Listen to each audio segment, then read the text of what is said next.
चलिए हेडलाइंस के बाद 9 सेकेंड न्यूज की करेंगे शुरुआत। इजरायल हमास की जंग के बीच भारत का ऑपरेशन अजय से जुड़ी खबरें सबसे पहले देखेंगे। भारत सरकार के ऑपरेशन अजय के तहत इजराइल और हमास के बीच जंगी हालात में फंसे 212 भारतीय नागरिकों का किया गया रेस्क्यू। आज सुबह एयर इंडिया की चार्टर्ड फ्लाइट भारतीय नागरिकों को लेकर दिल्ली पहुंची।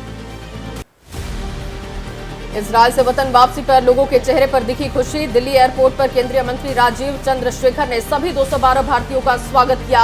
भारतीय समय के अनुसार इजरायल से गुरुवार देर रात फ्लाइट ने भारत के लिए भरी थी उड़ान। भारत सरकार ने ऑपरेशन अजय को उन लोगों की मदद के लिए लॉन्च किया है जो इजराइल और हमास के बीच शुरू हुई जंग के बाद इजराइल में फंसे हैं। 7 अक्टूबर को जंग शुरू होने के बाद एयर इंडिया ने इजराइल से उड़ान भरने वाली अपनी सभी उड़ानों को तत्काल प्रभाव से बंद कर दिया था। ऑपरेशन अजय के तहत भारत सरकार जिन लोगों को इजरायल से लेकर आ रही है उनमें से किसी तरह का कोई किराया उनसे नहीं लिया जा रहा है। इजरायल में करीब 18,000 भारतीय मूल के लोग रहते हैं। इजराइल में फंसे भारतीयों की वतन वापसी की कोशिशें जारी। तेल अवीव में लौटे एक शख्स ने जताया पीएम मोदी का आभार। ऑपरेशन अजय के तहत इजराइल से हिंदुस्तान लौटेंगे हजारों लोग। इजरायल में फंसे भारतीयों की मदद के लिए केरल ने बनाया कंट्रोल रूम। 24 घंटे अलर्ट पर कंट्रोल रूम। इजरायल में फंसे लोगों को मिलेगी मदद। विदेश मंत्रालय ने कंट्रोल रूम के कई नंबर भी जारी किए। और चलिए अब 9 सेकंड न्यूज में इजराइल और हमास के बीच जारी जंग से जुड़ी खबरें आपको बताते हैं। इजरायल हमास युद्ध के बीच नेपाल ने अपने 253 छात्रों को निकाला। तेल अवीव से किया गया एयरलिफ्ट। तेल अवीव आए नेपाल के विदेश मंत्री एनपी सऊद ने छात्रों का स्वागत भी किया। हमास के हमले के दौरान 10 नेपाली छात्रों की हुई है मौत। और एक बड़ी खबर इजराइल से जंग के बीच इजराइल के मंत्री का इस्तीफा आ गया है। और देखिए सूचना मंत्री गैलेट डिस्टिल का ये इस्तीफा है। तो देखिए लगातार आज 7वां दिन है जंग का और इस बीच इजराइल से जंग के बीच एक बड़ी खबर जहां पर इजराइल के मंत्री का इस्तीफा आ गया है। और सूचना मंत्री गैलेट डिस्टिल का ये इस्तीफा है। देखिए तस्वीरें, इन्होंने आज इस्तीफा दे दिया है और आज जंग का 7वां दिन है। ये बड़ी अपडेट आपको बता दें।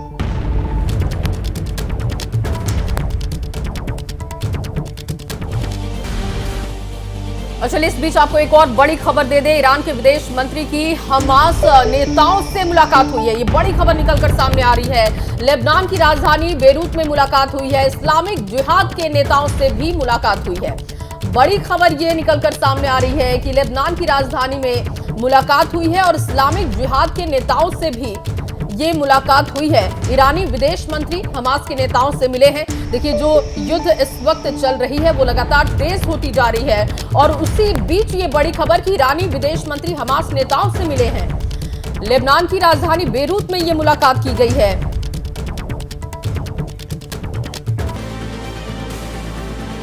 और चलिए इस बीच आपको एक और बड़ी खबर दे दे। एक बड़ा अपडेट यह है कि फिलिस्तीन के जेनिन शहर में इजराइल की कार्रवाई शुरू हो चुकी है। रिफ्यूजी कैंप पर इजराइल की फायरिंग शुरू हो चुकी है। जला में चौकी पर तैयार की जा रही है सेना और इजराइल और हमास आतंकियों में जंग लगातार जारी है। 7वां दिन आज है जंग का। और देखिए जो बड़ा अपडेट है कि अलग अलग ठिकानों को अब निशाना बनाया जा रहा है। अलग अलग इलाकों पर यह बमबारी शुरू हो चुकी है।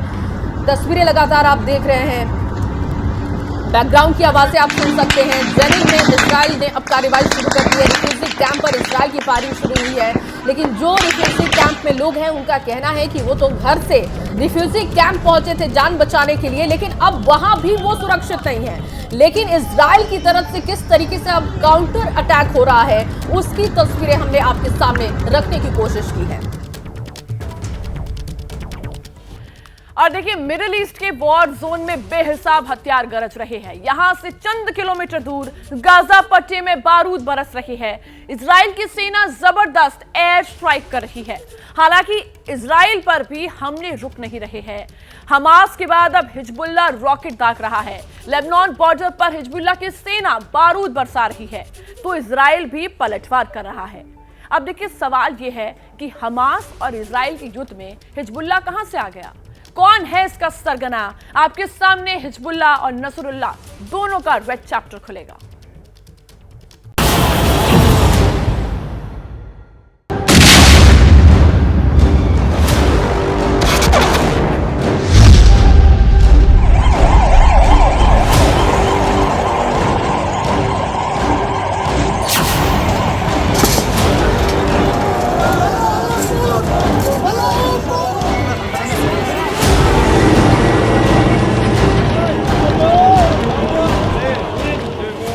जब हमास के समूल नाश करने की प्रतिज्ञा की पूर्णता के लिए प्रतिबद्ध इजरायली फौज गाजा में प्रचंड विनाशक प्रहार कर रही है।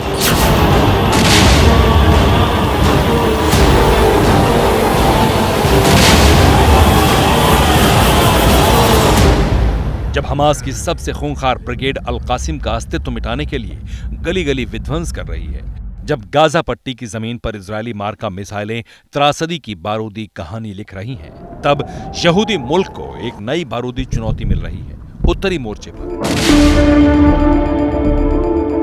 हमास से लड़ाई के बीच इजरायल को ललकार रहा है वो आतंकी संगठन जो हिजबुल्लाह के नाम से कुख्यात है।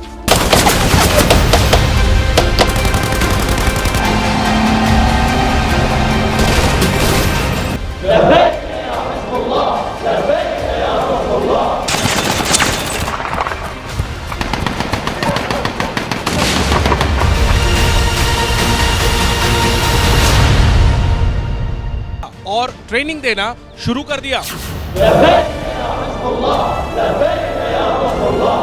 साल 1982 उस संगठन को औपचारिक नाम दिया गया हिजबुल्लाह।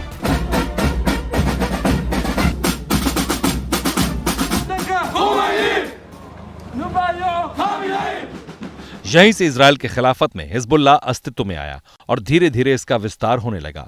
शियाओं के इस मिलिशिया संगठन ने इजरायल से टकराने के लिए खुद को ताकतवर बनाना शुरू कर दिया है। हिजबुल्लाह एक शिया आतंकी संगठन है। ईरान की सरकार और ईरान के रेवोल्यूशनरी गार्ड्स ने इसे बनाया। इजरायल के खिलाफ लड़ना इसका मुख्य मकसद है। इसका दूसरा मकसद ईरान में हुई इस्लामी क्रांति को दूसरे देशों में फैलाना है। इन्हीं कट्टर उद्देश्यों की नींव पर खड़ा हिजबुल्लाह किश्तों में इजरायल के खिलाफ लड़ता रहा है। दोनों एक दूसरे पर प्रचंड प्रहार और पलटवार करते रहे। 1994 में अर्जेंटीना में एक यहूदी सामुदायिक केंद्र पर कार बम विस्फोट से हमला हुआ, जिसमें 85 लोग मारे गए थे। उसका इल्जाम हिजबुल्लाह पर लगा था। लंदन में इजरायली दूतावास पर बमबारी का आरोप भी हिजबुल्लाह पर लगा। जिस दक्षिणी लेबनान पर इजरायल ने कब्जा किया था, वहां से आधिकारिक तौर पर इजरायल साल 2000 में हट गया था, लेकिन इसके बावजूद दोनों के बीच लड़ाई जारी है। हिजबुल्लाह और इजरायल के बीच साल 2006 में तो करीब 1 महीने की जंग चली थी। 2019 में हिजबुल्लाह ने एक इजरायली सेना अड्डे पर हमला किया था। अगस्त 2021 में लेबनान में इजरायली हवाई हमलों के जवाब में हिजबुल्लाह ने 1 दर्जन से अधिक रॉकेट दागे थे। एक बार फिर से दोनों आमने सामने हैं। इसकी वजह 2009 का हिजबुल्लाह का वो घोषणा पत्र है जिसमें उसने इजरायल के विनाश की लड़ाई आखिरी तक लड़ने की प्रतिबद्धता दोहराई है।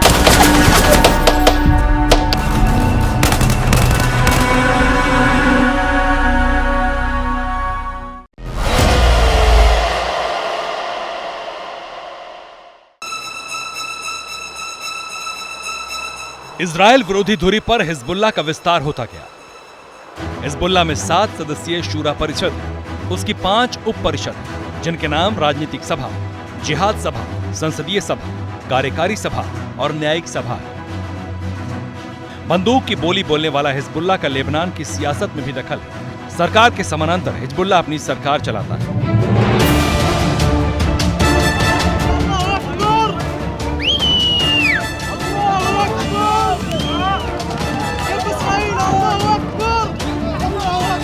इजरायल के मुताबिक हिजबुल्लाह में करीब 45,000 लड़ाके हैं, जिसमें से 20,000 एक्टिव रहते हैं और 25,000 लड़ाके रिजर्व रहते हैं। हिजबुल्लाह के लड़ाके या कहिए आतंकी जमीन से आसमान तक हर ऑपरेशन में माहिर हैं।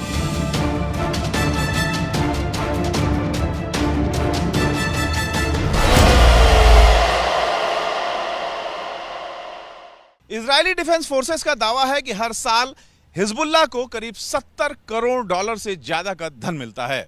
इस धन का एक बड़ा हिस्सा ईरान से आता है। इतना ही नहीं, इजरायल के मुताबिक ईरान हिजबुल्लाह को हथियार, आतंकियों को ट्रेनिंग और खुफिया मदद देता है।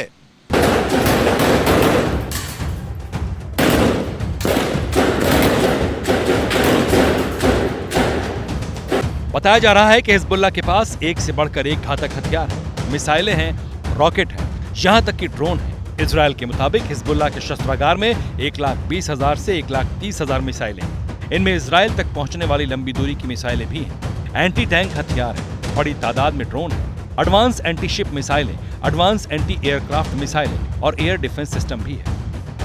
अगर यह दावा सही है कि हिजबुल्लाह के पास किसी भी सरकार के बराबर हथियार हैं, तो इसी की बदौलत वो इजराइल जैसे ताकतवर देश को चुनौती देने की जरूरत कर रहा है और फिर वही कर भी रहा है।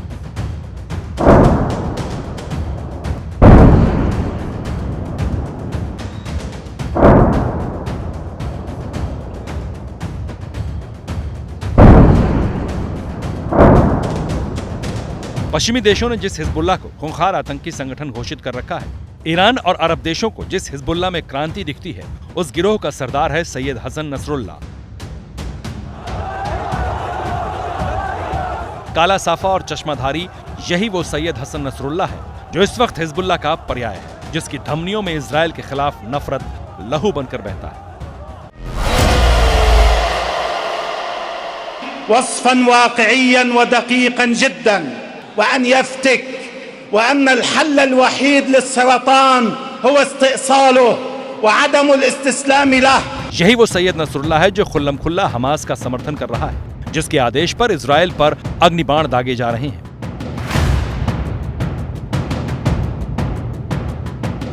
हसन नसरुल्लाह की कहानी शुरू होती है भूमध्य सागर के पूर्वी तट पर स्थित देश लेबनान के शहर अल बजूरिये से। 1960 अल बजूरिये, लेबनान। एक मिडिल क्लास फैमिली में सैयद हसन नसरुल्लाह का जन्म हुआ। नसरुल्लाह की पढ़ाई लिखाई शुरू हुई थी कि लेबनान सिविल वॉर की आग में झुलसने लगा। नसरुल्लाह का परिवार लेबनान छोड़कर इराक चला गया। पढ़ाई लिखाई हुई थी इराक के शहर नजफ के शिया मदरसे में। वहीं पर नसरुल्लाह ने मजहबी कट्टरता का पाठ पढ़ा। जब वो बड़ा होकर लेबनान लौटा तो वो कट्टर धर्मांध बन चुका था। नसरुल्लाह शियाओं के मिलिट्री संगठन अमल आंदोलन का हिस्सा बन गया।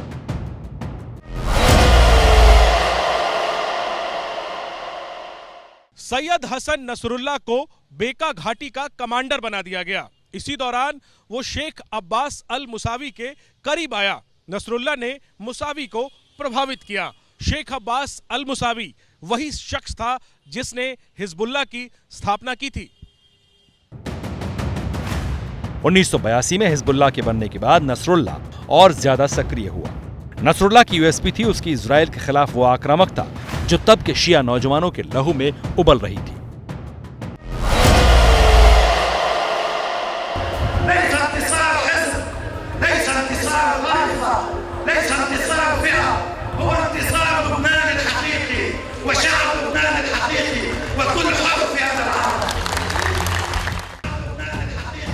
उन्नीस 1980 के दशक में सैयद नसरुल्लाह हिजबुल्लाह के सैन्य रैंकों में लगातार आगे बढ़ता गया। दशक का अंत होते होते वो हिजबुल्लाह का सबसे अहम मेंबर बन गया।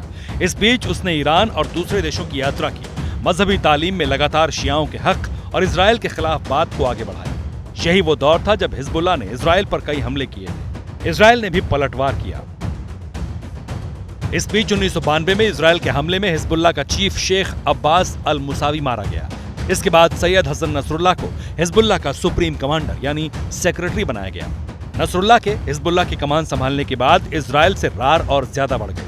हम युकातिलून क़ुव्वा मख्फिया मुखब्बआ। 1997 में वो हुआ जो नसरुल्लाह के लिए कल्पनाओं में भी कंपाने वाला था। इजराइल के हमले में नसरुल्लाह का बेटा मारा गया। 18 साल का हादी भी हिजबुल्लाह का आतंकी था।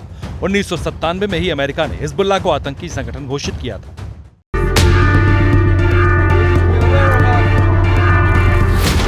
साल 2000 में दक्षिणी लेबनान से जब इजराइल को पीछे हटना पड़ा, तब अपनों के बीच नसरुल्लाह की लोकप्रियता और ज्यादा बढ़ी। दुनिया भर के इजराइल विरोधियों के लिए नसरुल्लाह रोल मॉडल सरीखा हो गया।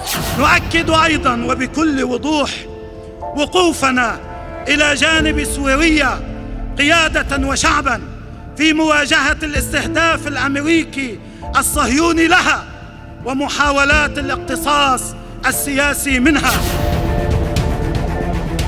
साल 2005 में जब लेबनान में सियासी संकट हुआ तो हिजबुल्लाह और उसका चीफ नसरुल्लाह दोनों अहम खिलाड़ी बन गए। हिजबुल्लाह सरकार में शामिल हुआ, नसरुल्लाह का दायरा बढ़ता गया और इसी तीव्रता के साथ इजराइल से उसकी दुश्मनी भी बढ़ती चली गई।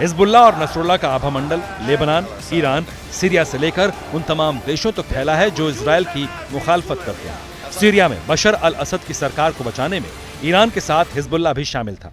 इससे पहले भी वो सीरिया और इराक में अमेरिका के खिलाफ अपनी ताकत दिखा चुका है। जब इराक और सीरिया में आईएसआईएस के खिलाफ पश्चिमी देशों का ऑपरेशन चल रहा था, तब हिजबुल्लाह भी बगदादी ब्रिगेड के खिलाफ लड़ रहा था। वो भी तब जबकि हिजबुल्लाह अमेरिका का कट्टर दुश्मन है। इसकी वजह यह थी कि आईएसआईएस के लड़ाके हिजबुल्लाह के प्रभाव क्षेत्र में दखल देने लगे थे।